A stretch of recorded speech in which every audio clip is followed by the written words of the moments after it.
What makes an on-screen revenge story satisfying? Mostly, it's the conventional structure where a likable, good-hearted protagonist who, upon becoming the victim of a crime and when justice is denied, vows to bring down the unpunished, inherently evil antagonist. It gives you a clear idea on who to root for, and the bloodletting becomes all the more cathartic. But what if you are denied that conventional structure and the details are fragmented? What if the act of revenge doesn't come from a primal need to right a wrong?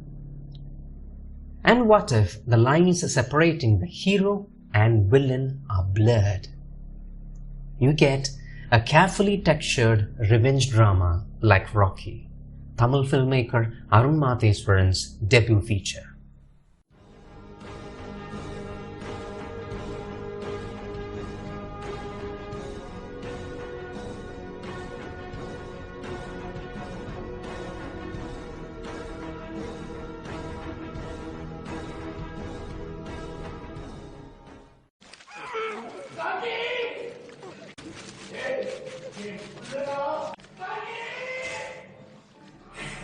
This gut-wrenching moment was released as the teaser for Rocky.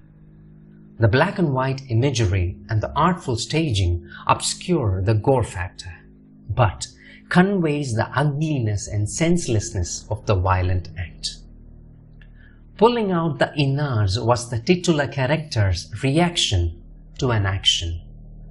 The wailing father on the other side is the indication that the cycle of violence is far from over. In fact, the entire narrative revolves around the father's plan of revenge. We kind of root for Rocky not because he is the protagonist. It's simply because there is some hope on his side and his nemesis wants to take that away from him. Arun Matheswaran has made two films that are united in tone, theme and structure. And in his violent, crumbling and color-drained film world that's full of traumatized characters, hope is the most precious thing. A man walks out of prison after years. His uncertainty is sensed through the tentative steps. He carries a defective watch, the only link to his long-dead pets. Rocky walks. We follow him while the filmmaker draws our attention to his smallness in this whole wide world. He gets his watch repaired, but time is still frozen for him. With no news about his long-lost sister, Rocky walks. The brooding individual's walk makes us feel his emptiness and aimlessness. He is walking to shake off the overwhelming guilt and regret as well as to control the simmering rage that can wake up the demon within. At a later moment, Rocky walks with hunched shoulders and a downcast face. The micro-conflicts and emotions surrounding the reunion between the brother and sister almost plays out in real time. There is something endearing in these walks. Though Arun Matheswaran painstakingly sets up the slow reconciliation, it abruptly ends with a violent intrusion. Manimaran makes Rocky see something like what he saw. Now, time exists in a loop. The same old cycle of violence begins. Rocky indiscriminately stabs and arduously bashes skulls to find and confront his foe. An action scene playing out in the uniquely lit corridor of an unfinished building pays homage to Old Boy. But the vantage point is interesting here. Manimaran matter-of-factly waits for all the fuss to end to play his trump card, and Rocky's journey to protect what's left of his world begins. Rocky ruminates on the ruthless march of time and his own wavering mind. காலம் ஒரு துரோகி.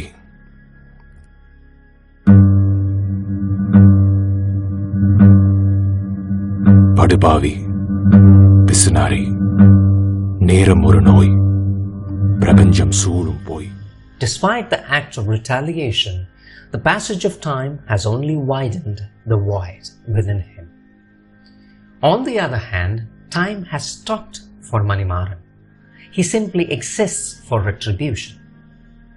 However, time itself is an unfazed observer that stays indifferent to the vicious tit for tat. Time knows the last man standing scenario is impossible in the human world. There is news of a war raging on the other side of the ocean.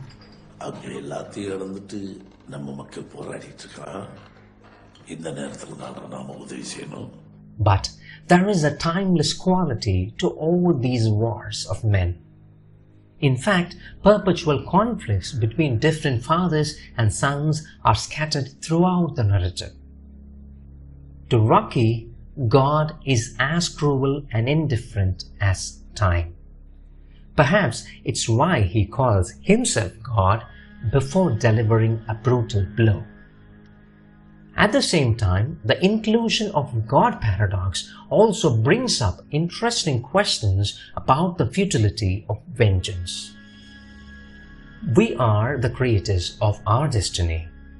There are quite a few mirror shots that reflect the reason behind Rocky and Manimaran's current predicament. Even while peeking inside Rocky's shattered mindscape, we see a large mirror and a sundial. So, Rocky's redemption doesn't exactly start with the road journey, but only when he realizes that he is the creator of his burdens. இப்ப நடக்கிற எல்லாத்துக்கும் காரணம் நான் தான். நான் உருவாக்குன என் உலகம் தான்.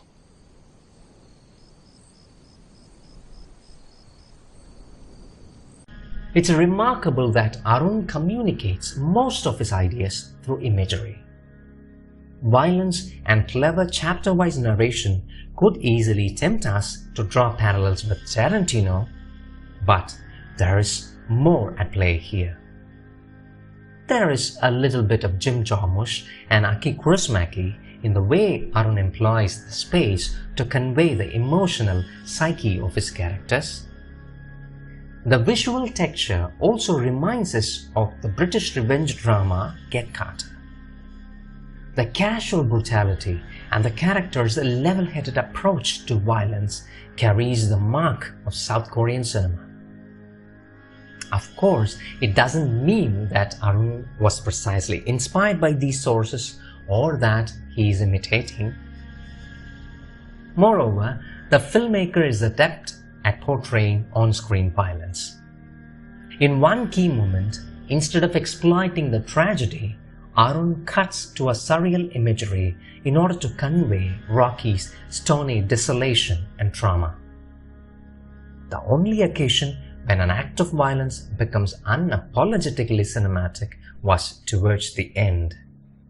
Manimaran wants to kill the one thing Rocky wants to live for.